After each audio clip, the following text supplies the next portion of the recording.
Someone asked about stances and body positions.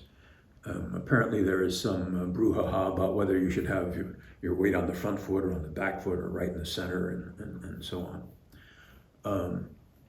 So first let me say this, that every situation is a unique situation. Every tactical situation is its own thing. And what is the best thing to do in any given situation will depend on what that situation is, which includes the mental, physical, and spiritual components of the fighters. It depends on the environment. It depends on a lot of things. So when you ask a tactical question about, oh, well, if this happens, should I do this? Or if this happens, should I do that? I can't really give you an answer to that because it depends. This is true from the very beginning. When I have beginning students, I teach them a centrally balanced position. Their weight in the center, equally distributed on both feet. That's a starting place. I want them to feel what balance is like in that position. I want them to feel what it's like to have their center in the center and under control and be calm and poised. That doesn't mean that there will never be a time to put your weight on the front foot or to put your weight on the back foot. It depends. The trouble is people look at they want the answer. They want a simple answer to a very complex question.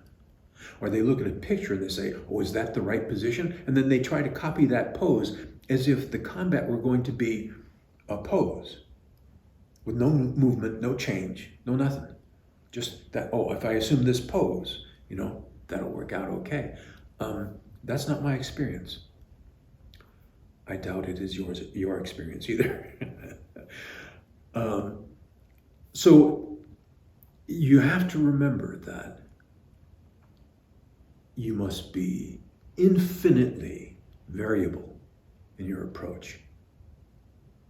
You have to be able to change. You cannot be rigid and be a certain way.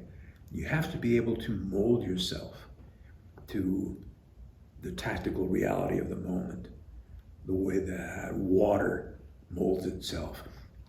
I do this with my students sometimes. I get a variety of things, a cup, a thimble, a bowl, a saucer, whatever, a number of things. And I pour water into them. And then I put them in the freezer.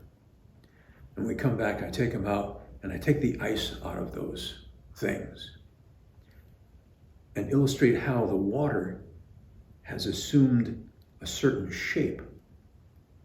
That is, it has conformed itself to its environment and assumed a perfectly appropriate shape that fits just right the environment that it's in. And that's good as long as to that environment. But when you take the ice out and it's fixed and rigid, you try to put that ice, so say from the coffee mug into the thimble, it doesn't work. Water is only effective by remaining fluid and changeable. That's you as a fighter too. If you're hard and rigid in your approach, you're not going to fit the thimble.